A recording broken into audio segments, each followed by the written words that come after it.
What's going on? It's Trill Banzz. We're here for episode 5 of Smoking and Rapping. I got my boy Demarcus Stigar in this motherfucker with me. Y'all know we did his brother the last episode, so we had to get him in here for this one, man. Yes, sir. We're gonna get exclusive with this interview, man. A lot of y'all might have seen him, man. He done been with the famous people. He done been rapping. He done been doing his thing, man. So we gonna make him answer some of these questions of this motherfucker, man. We gonna let y'all know what he really do. How is he meeting these people, and how has he risen to the level that he's risen to throughout this shit? But before we get into that, I want to, how long have you been rapping? Because I want to say, since I've been on you, it goes back to the MySpace days. Yeah, so MySpace is where I started, but I really started with poetry. So I started doing poetry in school. And one of my teachers put me in a poetry slam without my permission. And I won, though. Yeah. She was just like, yo, I think you have a passion for this. You should try it. I did it a little bit more. Then it went to me telling jokes. I was telling jokes on people, but it was rhyming. So I was like, man, maybe I could do this. And then, you know, got into a group. And then, boom. In the group, I was doing most of the hooks. Me and a couple other people. Then my boy, he got super good at the hooks. George, super good at the hooks. So then me and him just started bouncing back and forth. And I was like, man, maybe I could do this by myself. Then boom, I made a whole project just freestyling. So when your creative process, when you actually are recording this shit, do you write or you just freestyle your whole project? No. So I never got a beat before. I just write down all the songs, 20 songs, and then I'll try to match my voice to the beat. Okay, so that's your creative process, and my creative process is pretty similar when it comes to that. I damn near had a hook in the song process in my head. And whatever the already, beat do, you just throw your voice wherever little part, and then make it do what it do. Some be too fast, some but it work out though. So I want to say, me knowing you, the first big artist I've seen you with was Big Sean. And so, how did you get to a point of just being your average Joe from Modesto, rapping like everybody else, to the point of you were able to develop these relationships with these people? Honestly, I ain't gonna lie, bro. Like, you know, we was doing the music, but it was other people doing music before us, and we was watching them, and I was just like, man, I feel like this song is crazy. This song is crazy, but they ain't really doing nothing. So I was just like, man, maybe I gotta not try to expect to get known in my area. Maybe I should just go out. Not even gonna lie to you, bro. Like, I grew up from being homeless, bro. I've been homeless my whole life. Like, people know me. I done slept on more floors and couches than beds, but I ain't ashamed of my story. I let my story be known. You feel me? So I can inspire somebody that's really going through that, that's laying on their friend or their cousin floor, looking up at the ceiling thinking, is it ever gonna get better for me? It can get better if you push yourself. So when it come to the music stuff, I was just like, man, let me go out and try stuff. Pursue. I done literally went to airports, bruh, and hustled one-way tickets to New York, Miami, Atlanta, just to get told no. To just go out Get all the way out there on a fluke, nowhere to stay, no money, no food to eat, and just to get told no. Yeah. And then I'll sit there, figure out how I'm gonna get back to the airport, then how I'm gonna get a flight just to come back to be struggling. Exactly. Come back to reality. To reality. And then I met a couple people, bro. I was just meeting people. So my first trip I ever took when I was trying to pursue my dreams is I ran away to Atlanta, bro. One-way ticket, Greyhound, 3 days. Took me 3 days on Greyhound to get there. Now, Greyhound is across from Magic City Strip Club. Yeah. So what I thought of is somebody gonna hear me out. I get off Greyhound, and who calling right now? Let's see who this is. Oh, that's my agent, buddy. But yeah, though, I get off on the Greyhound and go to, see, bro, this business never stop, bro. You know how that goes, man. Of course, you throwing parties, you doing it all, though, man. And one thing I wanted to say before I get back to that question, bro, I want to commend you on progressing, not letting the odds beat you, but beating the odds and making it happen. Oh, you gotta move with this shit. Yeah. That's one thing I say. I learned myself. See, if this music shit, bro, when I jumped in it, I thought like, okay, what you get in it, niggas go see everybody go see you, and it just goes like, boom, you own. Yeah. It's none of that. It ain't none of that. You feel me? You gotta kind of like force feed motherfuckers to a extent, but then at the same time, I think with me, people will more or less fall in love with my work ethic. Cause see, I consistently, if I ain't putting out no music, I'm working on a party, or I'm trying to put out some merch, or I'm blogging. So it's so many different things I'm doing that it's consistently making people have to see that shit in the social media. So it's like, no matter what, if you don't like the music, you might like the clothes, or you might like the blogs, or whatever. Exactly. You feel but me? Something you gotta, cause even you gonna like, see me though. You gonna see me. Regardless of the fact that how you feel about me, you don't gotta like me. You gonna see me. And like I was saying, I went in front of Magic City Strip Club, and I freestyled any rappers that was coming in. Lil Yo Gotti, Lil Wayne, Gucci, everybody. And then I would go back and sleep in Greyhound, acting like I'm getting on the bus. Wake up in the morning and do the same thing. This real life shit right here. Nigga really trying to make it. So I was like, and I'm 14 at the time, 15. Okay. So my back against the wall, I'm trying to figure it out. And so you was doing all this around the time when I had already, I had already knew you. And shit. I've been doing this my whole life. So like I never really knew structure or stability. My mom died. My dad went to jail, and I was on the street. So I felt like, let me go change my life. Like, at the end of the day, I was living on the streets. My younger siblings, I got 10 brothers and sisters. For the people that don't know, my youngest brother Arthur, he died. Then my youngest siblings are Demarcus Stigar and Victoria Stigar, and they got to live with my uncle. My uncle was very successful. He had worked his ass off, and he was a retired mailman. He was a good man. It's my dad's older brother, and they got to live with him. So I was on the streets. I didn't get that option. I didn't get that luxury. So I had to really go out and get it. So anybody that got the luxury to stay with someone and live their life to the best of their ability, you should do it. Don't try to follow my path if you ain't got the stomach for it, because I didn't think I had the stomach for it, but I prevailed. But yeah, back to what I was saying. I would freestyle, and Ludacris came up with the song Runaway Love. And Runaway Love was with Mary J. Blige. And so Greyhound partnered with Ludacris on a Runaway project. Yeah. So they was helping runaways get home. Mind you, I'm in Atlanta, Ludacris' hometown, so they blasting it out there. So they start asking security, yo, who are you, bro? Like, you in here every night? Oh, no, I'm working. They're like, man, well, how old are you? Once they found out, man, they sent me back to Cali, packing. Like this, huh? So I had to go back to Cali. They paid for the trip. I get back just to be staying at one of my friends' cribs, trying to figure it out. And I stayed at a lot of people's crib. Honestly, though, truth be told, though, I think I only have some of the friends I have is only because I stayed with them. Honestly, I don't know if we would have been friends if I would have just went off the mindset and the work ethic. Yeah. Just being truthful. The people you fuck with. Yeah. Like, now, are the people I fucked with. Like, I kind of felt a sense of, like obligation to be their friend because I stayed with them. Yeah, I feel you on that one. And that's with a lot of people. And then it's just some people that I love so much that I turned the eye to their bullshit. Yeah. So, yeah, prime example. So, I ain't gonna lie. After I got sent back home, bro, I went back to Atlanta. You went back again? I went back a couple months later. No, I was like 15 at the time. I went back to Atlanta, and I just start trying to network. But this time, the Pop It Off Boys was out. So Soulja Boy came out with Crank That. The labels was looking for another artist. So they created the Pop It Off Boy. They made that Crank That Batman. Yeah. So I met up with their manager. Their manager was like, yo, yeah. He was like, I got a spot for you to stay out here. So I had a spot. Now I'm staying with some New Orleans refugees. Remember Katrina and all that? So I'm staying with them. They treat me like family. I'm figuring out now at this time, my son's mom is pregnant. And, I thought we was going to be, here and here, up and up. So I told her I'm in Atlanta. I'm going to figure this out for us. You feel me? And she was like, I know you will. When she believed in me, she was like, I got you. I believe in you. Keep going. And next thing you know, she had some people around her, some influencers are saying, we single, so you can do it single. Yeah. So I'm assuming. So I got a call one day. Route. Exactly. So I get a call one day, basically. Well, let me rewind a little bit.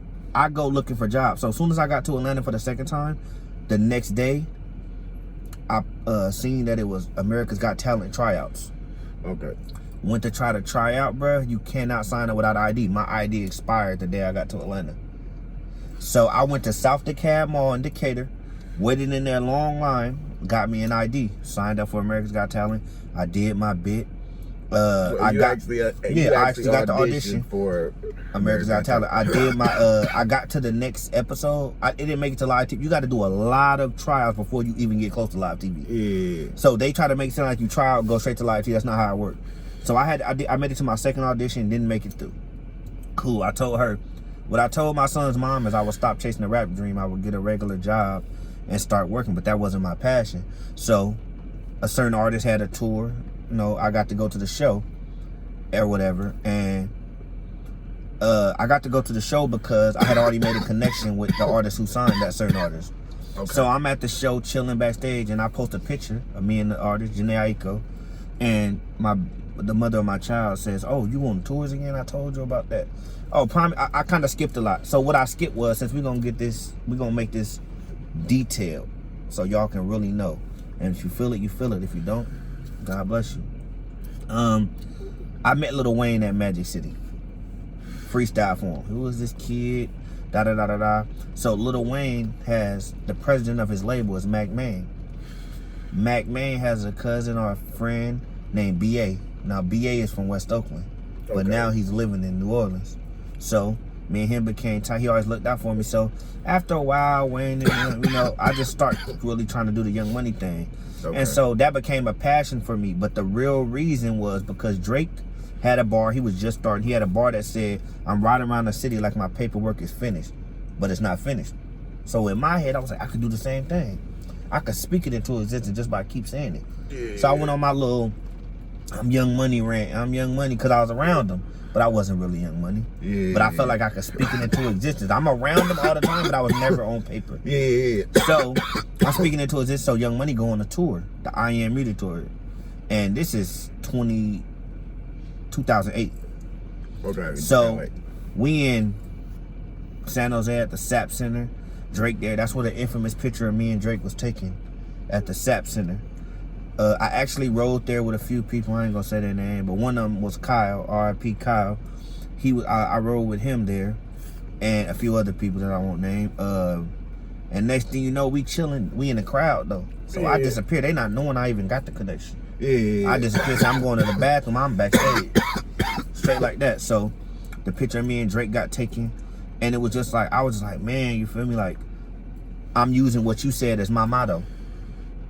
You don't have to be it sometimes. We all want to be a millionaire. We all want to be a billionaire, but people don't understand. Having $1 million is not $1 million. Having $1 billion is not $1 billion. That just means if you're not consistent with it. So you can have $1 million, but that really means you only got 900,000. You only got 8, because you only going lower if you ain't consistent, because you losing money every day. Every day, especially when you got more money. Exactly. So basically, I was like, how do I become consistent with this? So what I did was, I just decided to keep pushing, bro. Keep pushing. I thought that if I didn't have the money to do it, I would just make myself so familiar with everybody that if somebody ever brought my name up, another person in a higher position, like, oh yeah, I know that kid. He a good kid. Yeah. I call it the domino effect. If the head of the label or the CEO know me, the A&R's got to. Yeah. The producers got to. You get what I'm saying?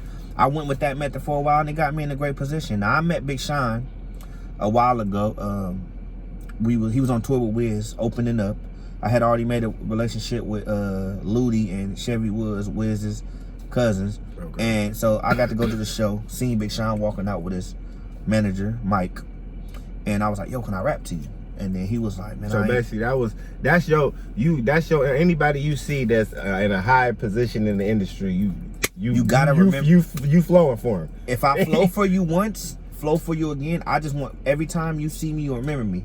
Like, that's not the kid that's always asking for something. He the one ready to rap. Yeah. And show me the talent. Yeah. So I rap. So Big Sean, he turned me down. He said, you can't, I ain't got time. And then his manager was like, oh, no, his manager, take that back. His manager turned me down. Oh, we ain't got time. We got to get on the bus. We got to get ready to the next city. And Big Sean stopped his manager and said, let's hear what he got to say. Because this is what I did to Ye. So let me hear him. And I rapped for him for like 5 minutes. Kenny was there. Big brother. Yeah, okay. So I rapped for him 5 minutes. He was just like, damn, you got bars, bro. You got bars. Gave me his number, email, everything. Then his manager slid me his card. Like take my card. Yeah, like. So I'm like, all right, cool. Man. Now, when that happened, everybody back home thinking like, all right, man, what are you going to do with Big Sean? So now every time I see Big Sean, he just more and more gravitating to him. Like, I like this dude. Yeah. Then one time he let me come on his I Decided tour. We in New York at Radio City Music Hall, sold out. Did our thing. I'm backstage with him, and then he decided to make a video saying,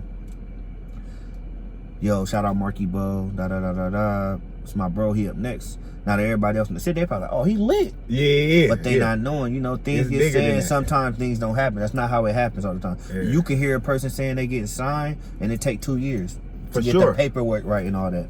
So when that happened, it was a double-edged sword. It was a gift and a curse, because everybody thinking I'm on, but then again, I'm not on. Yeah. So it's like when a nigga see you, they kind of like, what's you on? I want to see the you on effect of you being on. You feel me? But it's really like, at this point, I just know these people. I'm fucking with them, and I'm building it towards the being on and being locked in to fill with the paperwork. Before and I ever like ask anybody for anything, I'd rather build a genuine relationship with you. A lot of people I know, they just ask.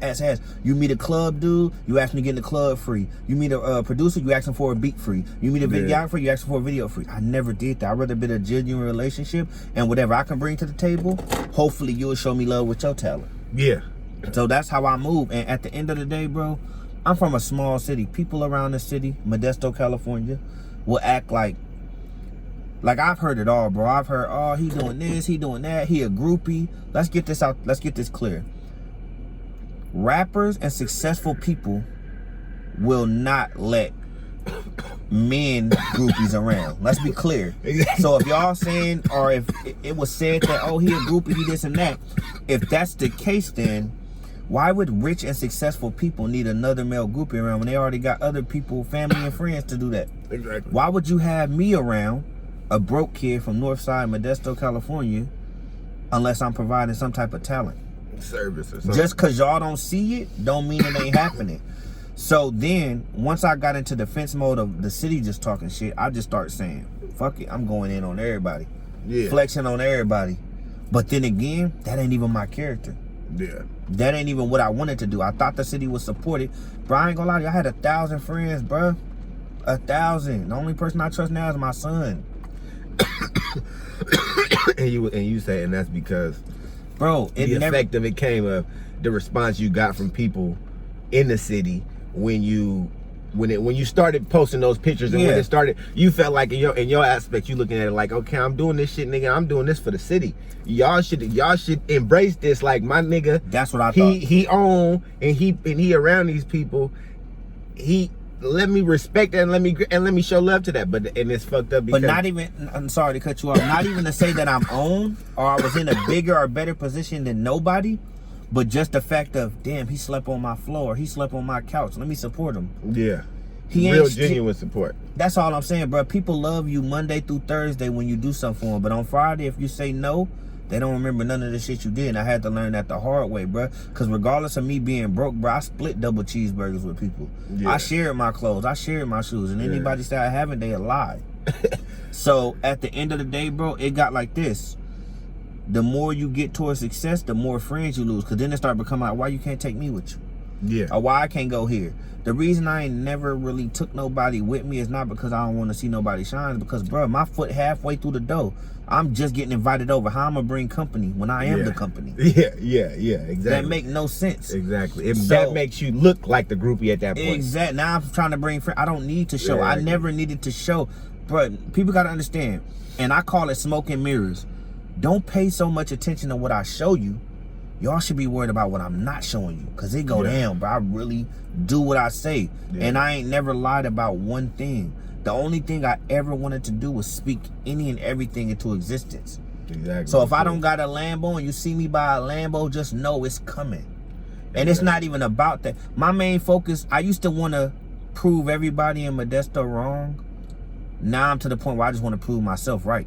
Yeah, I feel you on that one. For my son. My son look up to me. I look up to God. I don't look left and right. Left and right is distractions. And also, just speaking of your son, I want to say that anybody who knows you personally knows you have like probably one of the best relationships with your son, with having to do that through co-parenting, not not living in the same household as your son every day. It's not easy. What led you to be that determined to be that much of an active father, you feel me, like than most, because me and you both know it's not easy, and it's a lot of people who don't do shit, and then like to see you, if you know you personally showing you with your son as much as you possibly can, you taking him to actually some of these shows and met some of these people and did these things. Honestly though, with my son, and I don't want to say my dad did a bad job, but he did what he could. Yeah. And now I'm learning it. I just had a deep talk with him a couple days ago, me, him, and my son. And was fully transparent. I just told him, like, I love you for what you did. My dad taught me how to hustle. But his hustle was we was panhandling. A lot of people say, oh, you got your son out here panhandling. But he taught me a fundamental that by any means we gonna get it. And I took that and instilled it into my life. And I'm instilling that into my son. Like, the crazy thing is, I grew up never having nothing, being poor, homeless, and broke. And now it's like, my son not gonna grow up like that. All glory to God, but am I creating a monster? Like, is he gonna feel entitled? My son told me plenty of times, hey dad, give me this. You got it. That's the new, and I feel like that's just the new breed of child that we've created. And that's just because there's a sense of what we were deprived of as kids. We don't want our kids to feel that. So the backlash of that is the kids wanted, like, well, shit, I get everything I want on the daily, so we got it. I know we got it. You know what I'm saying? So I feel like it's just a double-edged sword, because you want your kids to have it, but then you do want them to understand hard work. I want my son to work for it. Even like with, like, prime example, like, I pray to God a lot. I feel like with God all is possible, without God all is lost. I'm a very spiritual man. Even though I don't talk about it a lot, I do. Like, bro, I done lost so many friends, whether it's just to us outgrowing each other, death, jail, whatever. But then I really thought about it, bro. Who was really my friends? I done known you 20 plus years. You ain't never told me I'm proud of you. Or keep it up. This free. But then you'll try to maneuver your way to where it's like, oh, I got money too, bro. Let me pull up with you. But it's in my head, I'm like, this, bro, a simple I'm proud of you 8 years ago would have been just fine for me. You get what I'm saying? So now I'm to the point where I'm just like this. You got to pay attention who really there for you. Just because people was in your life 15 to 20 years don't mean they really genuinely proud of you or happy for you, because every smile ain't a good smile. And every hug ain't good. Some hugs is to stab you in the back. So how I feel about it is like this. I rarely hear I'm proud of you, keep going, keep it up, but I only hear it when it's convenient. Bro, I'm not dumb. I don't accept fake love, bro, at all. And I don't give it. So instead of me giving it, I just won't be around you. People be like, oh, you acting funny, you switching up. Nah, I'm not switching up, bro. I just know that I don't have the genuine love for you that you trying to fake on me. So I just won't be around you. God bless you, nothing against you, but I wish you nothing but the best. And I want everybody, let's get this clear. I want everybody to eat. It just won't be at my table. Exactly. And that's how I feel. Not everybody, at least. Not everybody. But your inner circle always got to be, to a certain extent, not too big, because anytime it's too big, it's always going to be some bullshit. Bro, it's always, everybody want to be the head horseman. But think about this, bro. My circle, my team is my son. My son is my team. My son genuinely love me, genuinely care about me. When he tell me he love me, I don't question it. But when my son grow up and become more and more older of the world, that'll be the test on how I raised him to see how he is. As of right now, my son's the most genuine person I know, and I keep my circle small. A lot of people want to hang out, bro. I'm too old to hang out, bro. I don't want to hang out and talk about shit from 10 years ago and just think of another crafty bullshit way to talk about it. I feel you on that. If we ain't growing, why we talking? Not trying to be funny, because everybody, and this ain't had nothing to do with music, money, none of that, bro. It's genuine vibe. If I don't feel like growth from you, I don't want to be around you. And it ain't about what you have or what you don't have. I'm talking the growth of mind, bro. I'm trying to do this, or let's do this. Not just, oh, bro, let's go get some weed. Let's try to flip these pounds. Like, bro, niggas talking about that in 2008, 2009, bro. What a growth at? And we got kids. Let's talk about, and my bad to cut you off, but let's talk about, it's so many fake thugs out here, bro. How you got a kid and you a thug, bro? I don't care about that street shit, bro. I can ride around with my son safely and know that ain't nobody gonna try to press me. And you wanna know why they won't try to press me? Not because I'm tough, not because I'm a thug, because I don't disrespect. I give respect to get respect. So when you a thug and you quote unquote just did a drive-by and then go pick your kids up in the car, like, what are we doing, bro? That's what it got. And that's why I cut off a lot of people too, because they wanted to live that thug image too much, bro. I know 1,000 church kids as thugs, bro. I'm not with that. And yes, I am guilty of it too. Before I point the finger, I'm gonna point it at myself. I'm guilty of it, but motherfucker grew out of it. You gotta grow out of it when you got a kid. What am I trying to show my son? Exactly. That tough shit. I don't let my son play with guns because of that. And so so just on that aspect, this whole interview is smoking and rapping. You know, we normally be smoking all this shit. You didn't smoke the whole interview, so you don't smoke nor drink. I don't smoke, drink. I don't do anything. So in the whole creative process of doing music, you can create a whole song, a whole album, and you don't need no liquor, no weed. You don't need nothing. You just need the microphone. Nah, I just need the mic. What feed me is just being broke. Nah, you want to know the ironic thing? What feed me to do music and try to better myself is being hungry. So I'm getting feed off the hunger of being hungry and starving and panhandling and stealing stuff.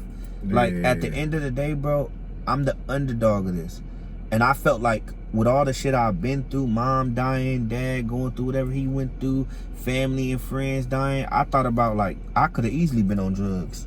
Yeah. My mom and my dad was the black sheeps of their family. You know how everybody got that one sister or that one brother, everybody think they ain't gonna be shit? Yeah, of course. I was that one in my family. You get what I'm saying? Yeah. So if you think they ain't gonna be shit, what you think they kids gonna be? And that's what the bottom effect of that is. But I feel like too, most of the fucked up part of that is most of the time the black sheep in the family ends up being the most successful one. That's what I was gonna get to, because now everybody seems like, damn, he ain't on drugs. He ain't bro, I done been through so much shit. I felt like if I would have drunk my problems away or smoked my problems away, bro, I never would have been able to get off the drugs. Yeah, I feel you. Because it would have sustained that pain. I don't want that. When I kick my foot on the concrete, at that point, drugs would have really been... It would have really messed me up. You would have been self-medicated more than just getting high. Exactly, because I was already going through it every day. So it's like, why not smoke and drink every day? So I never wanted to do that. Not judging, whatever, you know, to each his own. But then again, you got to think, after that high is over, bro, and after you got too high, what's the next high? Because it's going to keep getting higher and higher the more you grow. And money don't help everything. Yeah, okay, I feel you on that one. Because think about this. You can be broke, bro, and get genuine calls from people because they love you when you trapped. Exactly. But the moment you get money, now the call's like, oh, say you tell somebody you don't want to kick it with them or hang out with them, then it's like, oh, he acting brand new because that money. Nah, bro, it's just I'm too old to kick it. Exactly. And just in the form of kicking it, do you consider yourself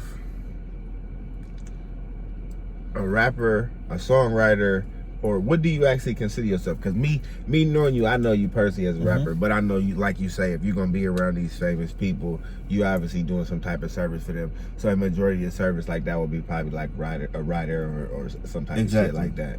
So yes, I started off rapping.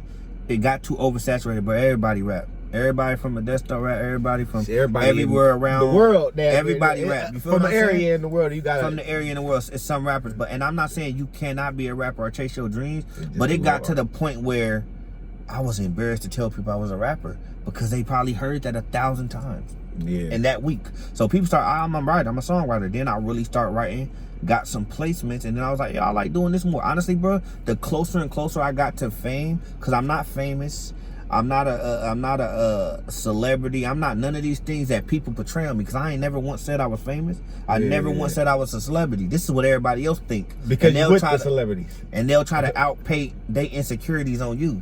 Oh, you think you famous, you think you this. I never said that, but obviously you think that because you mentioned it. I'll never say those words. Until my son college is paid for, until my son got a trust fund, some amount of money, then you can start celebrating me. Until then, none of this other shit matters. Yeah, at this point, in your opinion, you feel like they're just memories and pictures at this point, just because I don't got one picture with my mom or my dad right now. I'm gonna take 1,000 pictures with my son. Yeah. That's what it is. When I want to post a happy birthday to my dad, I have to post a picture as a grown man with him. Or my mom, I have to post a picture of just her by herself. An old picture. I don't have none for myself. So when it came to my son, I done heard people try to say, oh, social media, dad. No, it's not social media. It's just though when my son want to look back at memories, he'll have thousands of them. Because I don't got none. I feel you on that one. And motherfucker gotta live their life like that. Now, memories and pictures like that, that's honestly one of the main reasons why I even got into music in the first place, was just because I felt like with music, you kind of create like an eternal... Like, you kind of like... You don't know what that one record could do for somebody, bro. You can make a record that save a life. Exactly. Don't matter if it don't save millions. If it save one, bro, that life belong to you. Now when she have a kid... And it's hard. Yo, or when he have a kid, yo, DeMario got me through that. Exactly. And so, would you say since you said, like, obviously we both know since the rap scene is so watered down, would you say like being a rapper or being a songwriter is more it's easier for you to actually get your foot in the door in the actual real industry as a songwriter as opposed to a rapper? I'm gonna be real with you. No and yes. The reason I say no is because a lot of big artists will prey on your hunger. Yeah, Say so you fire as songwriter, because as everybody knows that has me on any social media, I'm around any and everybody I want, and it's not because I pay. I can't be broke and then paying to be around them. So y'all gotta make y'all mind up. So am I broke or am I paying to be around everybody? It's gotta be the talent, because at the end of the day, ain't nobody rich and successful hanging around nobody they don't have to, or they not getting paid to hang around. But like I was saying, back to your question, a lot of successful artists will prey on the fact that you're talented. They'll hear 10 to 20 records, like, yo, these fire, and use 10 of them for their album, and they'll probably give you one hook. Or they might just take do a photo out with you to look cool. That was my fault was this. I was giving out records, but put it like this, bro. I was living above my means because I was around nothing but rich people, but never utilized them. I never took the game and used it to build my own catalog. I got comfortable. I fell asleep in the matrix. I'm comfortable with just letting them take records from me, hit records, and then as long as you give me a double cheeseburger in a hotel room, I'm good for the night. Oh, so when you first got in the at this time when you was on some damn near some T-Pain shit, damn near to a certain extent, you was just looking at it like, I'm just happy to be around these people and be working with these people and be giving these people these songs and hoping that in the back end of it, it's gonna come back to you like, okay. That's 1,000% what I did. I feel you on that. I thought that it'll all come back trickling in down the line if I just stayed loyal and stayed down and didn't ask for nothing. You know that I've wrote records for people, bro. I've done stuff for people, but I done got a lot of people in position. Camera dudes, videographers, some artists, some singers. I done took them to shows and introduced them to the right people that they been wishing to meet just for them to fuck it up. I could take you to the beach. That don't mean I could teach you to swim, bro. If you drown on your own. I feel you on that. That's why I do for me. Because if I fuck up, I look myself in the mirror and say, Demarcus, you fucked up. If I win, I say, you did that. I feel you on that. So then basically, that's for surely we would say now, looking back on it, you would say, because everybody know hindsight 2020, you would say, looking back on it now, for any young artist that want to be a writer or anything like that, get the paperwork in order. Bro, you gotta have your paperwork. I don't care if you go, bro. I'm gonna be real with you, bro. And I still got this contract. I had a contract from Slip and Slide, bro. I got a contract from Slip and Slide years ago, and they sent it to my auntie. This is when I don't know if Trina was on it. I think Trick Daddy was on it. There was a lot of people on it. But it's that label, though. It was, it's out there. So I got a contract from them when I was sleeping on my auntie floor. My auntie Charlene, I was sleeping on her floor. I got a contract sent to her house. And I still got that contract, but I didn't sign it, bro. It was like a couple $100,000, but it was for 10 albums. Most artists nowadays don't even know if they're gonna make it past their first album. Yeah, so basically you would have been locked into I'd have been 10 albums. Stuck for life, and I don't even know how my career was gonna go. Exactly. So I didn't do it. But in everybody else's eyes that was helping me, they felt I should have did it to break them off. You know what I'm saying? Yeah, you should do this. Why wouldn't you? That would have helped them, but I could have been done. Fuck my life. Yeah. You know what I'm saying? So now I'm in my head like this. Because everybody knows deals ain't where it's at. Man, that's no not more. Bro, they would this the cold part, bro. Unless you do it smart. I did a deal. Not with them, but I did a deal with another person. They had a single. It had Wiz Khalifa on it. It was big, bro. I could have looked lit by dropping the song. After a while, they was like, move to Kansas City. I'm like, bro, I'm not moving to Kansas City, bro. Why'd I move out there? So next thing you know, I said, just take all my vocals off and keep the beats and all the stuff y'all did. Keep the records. It's like, oh, we own that. So when you do sign a deal and put a hit record out, we will put this album out. You know how when you do an album, you want just your music out. You don't want this miscellaneous shit you done did years ago. So I'm like, yo, I didn't know the paperwork, but I never signed with them. This was a verbal agreement. But I learned that when you record in somebody's home studio, they own the masters. Yeah, okay. You know what I'm saying? They knew that though. I didn't. Yeah. So that's game right there in a sense. Don't matter, regardless of the fact if you recorded a song at somebody's actual home studio or you recorded. They own those masters. So pay attention. They got the stems. They got everything from when you recorded that. So pay attention to that. If you young and you up and coming, don't be fooled by the jewelry. Don't be fooled by the cars, the girls, none of that, because all that's gonna come when you get in position. Don't chase it now. Let it come to you after. You know how many people told me I wouldn't be shit to ask me for favors? right now. Every day. Hey, bro, help me build this. Help me build this. Let me come with you here. Let me come with you there. None of y'all supporting me. I got 5,000 friends on Facebook, bro. If I share a link right now, it'll get 3 likes. Everybody can't hate me. Yeah. I don't know all y'all. I mean, exactly. And it's just, I feel like, too, like, in a sense, I think more people, like, I feel like more people is just the mystery more than hate. But then think about this, though. What's the saying? Mind the business that pays you, bro. Say this.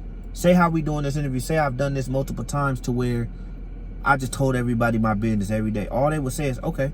Some people just want to know just to know, bro. Yeah. They don't. There's no real reason. It ain't gonna make them no money. They ain't gonna change their life. They just want to know enough to go tell somebody else your business. Exactly. So like, if people see you somewhere, they're like, oh, he wasn't really there. He just did this to get in there. Nah. I don't think that's how it worked. But you needed just enough clarity to go run and tell your friends. People will talk every day. I don't talk about him. I don't talk about this. I don't talk about that because it ain't worth talking about. Bruh, you talking about it now by saying you don't talk about it. Yeah. I feel you on that one. And then I was gonna say too, I was listening to your project on the way here, actually, to the interview. That's I'm just trying to feed my son 3. I was listening to. I want to say your style, bruh, is you a lyricist. You not like more than like. See me, I'm a situational rapper. I'ma just kind of go in there and freestyle about my life, fucking bitches, getting money, and I'ma just find a good beat and I'ma roll with it like that. Because that's no, like, you feel me? I'm not ashamed to say that shit. Like, I don't consider myself a lyricist. I really don't even consider myself a rapper. I consider myself more a businessman. Like, I'll just use rapping as a plateau to do a lot of other shit. You need 7 incomes to be a millionaire, so you on your way. Just, you feel me? Yeah. But like, and I would say like, your style, like, I swear to God, like, listening to you, bro, like, I hear like a mixture of like Drake, Gully, and like an old school like ODB, like no weird shit though. But like all that combined, like I'm listening to this shit, I'm like, a lot of people really don't even put that, like how much of your life you put in your music. A lot of people is afraid to actually go that deep. Yeah. And to actually like put the truth out there, like, you feel me? Nah, and people want the and actually still make a good song out of it. Exactly. You know what I mean? But you know people want the facade, bro. At the end of the day, you know how many kids, bro? It's over 100 kids in my DM every day, bro. I want your life. How you do it? And when I tell them I've been homeless, bro, I ran away to Atlanta, they're like, whoa. I'm talking about the hoes, the cars, the bitches. I'm like, nah, bro, this is my real life. The glamour. Yeah. Fuck the struggle, nigga. Exactly. Tell me about how you got to the point of fucking with the bitches and the hoes. But I'm telling them, this is my real life, and you got to understand this, like, this is what it really come with. And a lot of people are like, oh, I didn't know. Well, now you know. I ain't never once said I was bigger or better than nobody. Everybody else done placed these insecurities on themselves. Bruh, I am a man, a guy. I come from nothing. If you genuinely know me, you know I've come from sleeping on floors and couches and living with friends. I'm not ashamed of my struggle, bro. It made me who I am today, and I want to teach my son that. But a lot of people think that's what led to you being so humble, actually, once you got around these people. Exactly. You didn't feel the entitlement to be there. I did, bro. Even now, bro, when I go to shows and all that shit, I be falling asleep at some stuff, bro, because I'm in my head like I'm trying to get back to the grind. Bro, I really done some stuff that I never thought I was gonna ever do. Yeah. And there's a lot of people in the city that I show love to and I have this stuff for, but when it come to them speaking on stuff and giving people their flowers while they're here, they ain't gonna speak on it, but they'll wait till a funeral to be like, yeah, bro, always had my back. I don't even want your fake love then, bro. Yeah. Because a lot of people do it like this, bro. They'll swear they love you, they love your kids, but they won't ask you how your kids doing, but they ask about a concert. What's up with that show, bro? Oh, my son good. Oh, yeah, what's up with him? I don't even want the fake love at that point, but I just want to acknowledge that I know you on some fuck shit. Yeah. And then so, I gotta say, like, me knowing you, I've seen majority of the pictures that you posted. So the infamous picture, I want to say, of you and the white boy rapper from the Bay, G-Eazy. Y'all was in a jet, right? Me and G-Eazy, wait. I want to say, or was it was either you and G-Eazy in a jet, or was it you by yourself in a jet? No, I've been in a couple jets though. And you just I've never been in a jet with G-Eazy. Okay, it must be somebody else. I could have swore I thought I saw you in the picture. I thought I saw you and G-Eazy in a jet. No, I might have just. Shout out to G-Eazy, but no, I ain't never been in no jet with G-Eazy. Okay, for sure. So, but I have been in some. honestly, even with the jet stuff, man, you know, people, oh, he on some Bow Wow channel stuff. Nah, if you go on my Instagram, I am Demarcus Stigar, you'll see I know plenty of jet owners, bro, jet company. Bro, if I'm around celebrities, you want to know what these jet owners need me for? To get the celebrities to fly on their jets. We going to festivals. Oh, how they getting home? How they get back to New York and LA? They need a jet. So when you get them the jet, say the jet 50,000, you get a 10% commission. Oops, I said too much. You feel what I'm saying? I'm not out here playing. I don't care about riding on jets, bro. I'm good enough to ride on Amtrak and Greyhound. Those been my best friends. Don't ever get it twisted. Those have been my best friends. There was business moves. Bruh, for real, I'll sit on Greyhound and Amtrak. Long as I'm going to the bag, I don't care how I get there. Exactly. I feel you on that one. And then so people who actually are tuned into this more or less not for the clout or want to know about all the famous people and that shit. People actually tune into this for your actual music. Where do people actually find that at? All you got to do, all right, so if you search I am Demarcus Stigar, that's my Instagram, that's my SoundCloud. You search Demarcus Stigar on YouTube. So if you just Google Demarcus Stigar, anything music related will pop up. That's all I'm here for, bro. I'm here to raise my son, praise my God.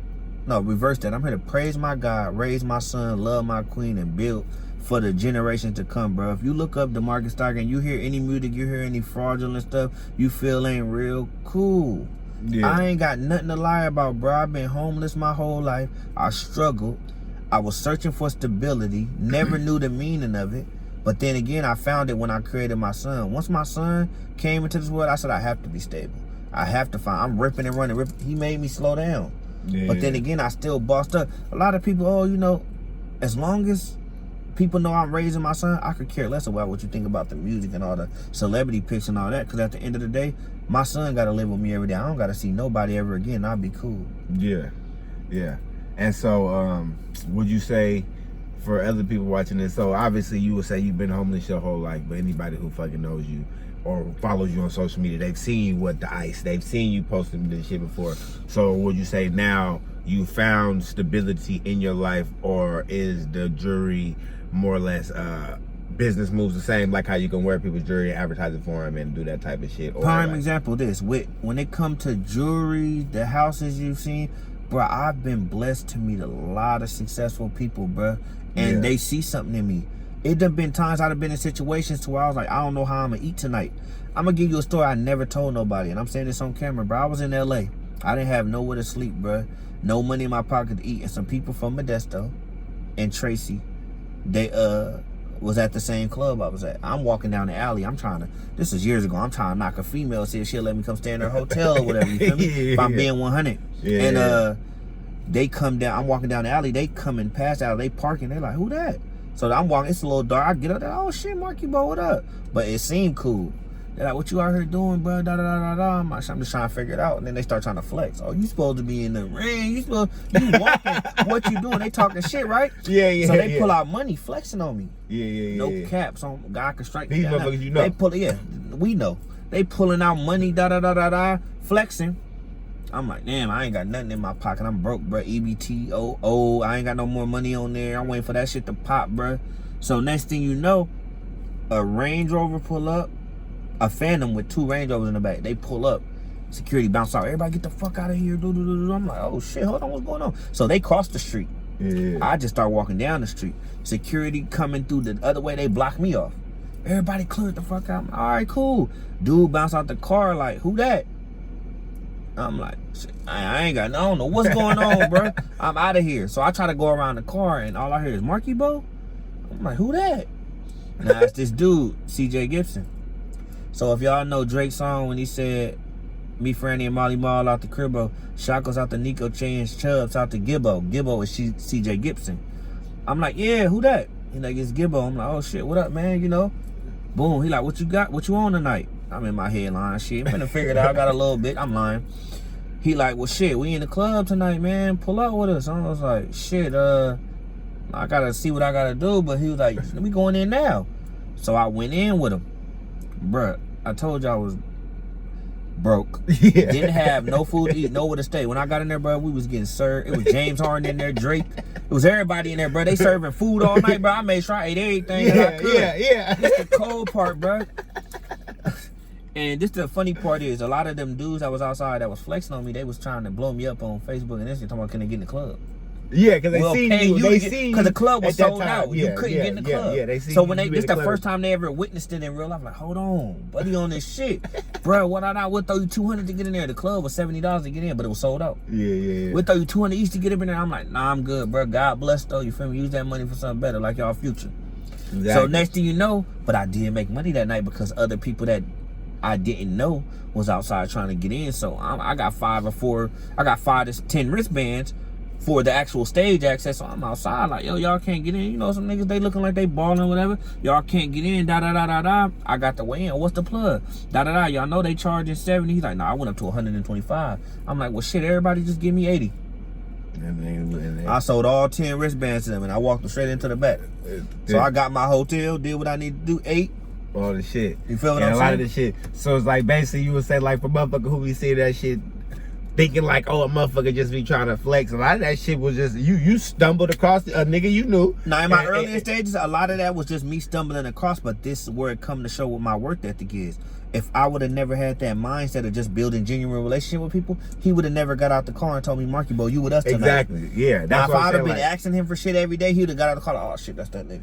You feel what I'm saying? Yeah. That's so that was just a testament to me and my work ethic and God, because God was looking out for me that night, bro. I was trying to find food and I left fuller than ever with a pocket full of money.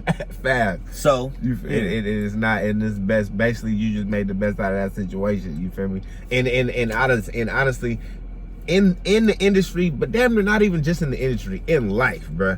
In general, it's not what the fuck you know, it's who you know. Of course. So it's like you said, the relationships you build every single day through life. Like this interview from my blog right here. This shit is from a relationship that started fucking 15 years ago. You know what I'm saying? Like, so it's just, and a motherfucker will never know, like, you'll never know the person you meet, the vibe they get from you, the favor you might need from them, how many every years down the line is going to determine the answer to that favor. You feel me? And people have to live their life that way, and not everybody does, and I think that everybody just learns to live their life that way. Some learn too late, because sometimes once you learn to live your life that way, you've already burned too many bridges, or you already rubbed too many people the wrong way. How you burning too many bridges? Now you're on your own island. You can't even get back to earth, to reality. Exactly. Like even with you, I remember one time in Modesto, you came up to me in the club like, bruh, this was years ago, before anything was really popping off. You said some words to me like, bruh, you know niggas don't support you, bruh, but I see you though.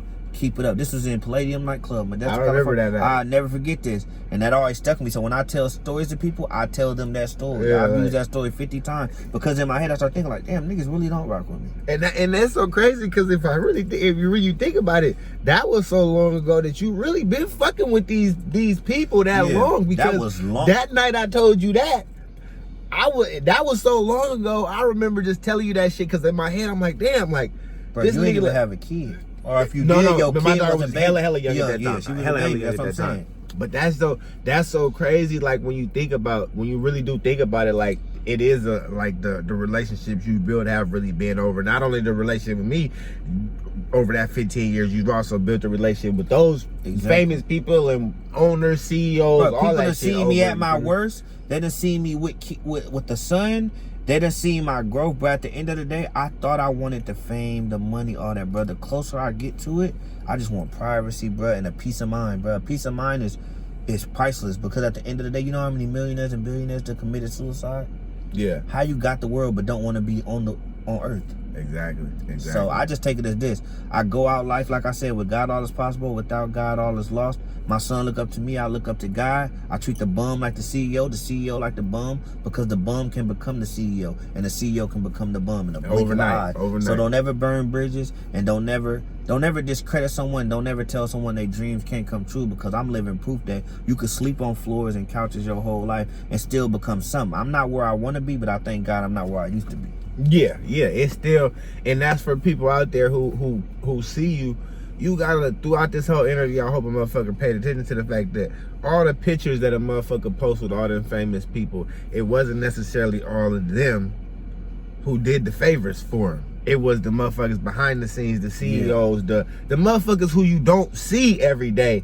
Them is the motherfuckers who really is gonna make shit flow for a motherfucker. Exactly. You feel me? Not it's cool to post a picture with with a famous motherfucker, but it really necessarily all the time doesn't mean shit, because a lot of the time the famous motherfucker is just a puppet. It's just like the president. The president is just a puppet. It's 10 motherfuckers behind him telling him what the fuck you supposed to go up here and say. So it's like, and it's the same thing with a rapper that's signed to a label. Is this is your image, this is what we want you to wear, this is what we want you to say, this is what and this is how we gonna make money off of it. It's just that simple. So having a relationship with the niggas who are telling him to go do that is 10 times better than having a relationship with the motherfucker. And the fact that you said that, I never tell the story. I'm not gonna say the artist's name. It was an artist that told me he had me and he was gonna look out for me, but he was signed to another artist who was big. So one day he came to a studio session to link up with the artist who signed him, the bigger artist, and I'm in the session with him at the artist's home. So I know his thought was, damn, I've been selling Buddy Dreams for years now. How he get with the nigga that signed me? For real. And I'm in my head like, so he didn't say nothing right then and there. He didn't say nothing right then and there, but he texted me a little while later. It was like, how you end up over there? And I just said, blessed. Yeah, that's it. That's it, bro. You don't really care. Yeah. Because if you care, you would have did what you said you was gonna do with me and my career. But now you see me with the person who signed you, and now you telling me we need to hurry up and speed up our let's work, let's get it. Nah. I done already passed that level, bro. But I'll see you on the way down. That's true though. That's real shit though. And so we're gonna try to cut this interview off before we get towards the hour here. So we're gonna say for the last little minutes, could we tell people what are your projects that you working on right now?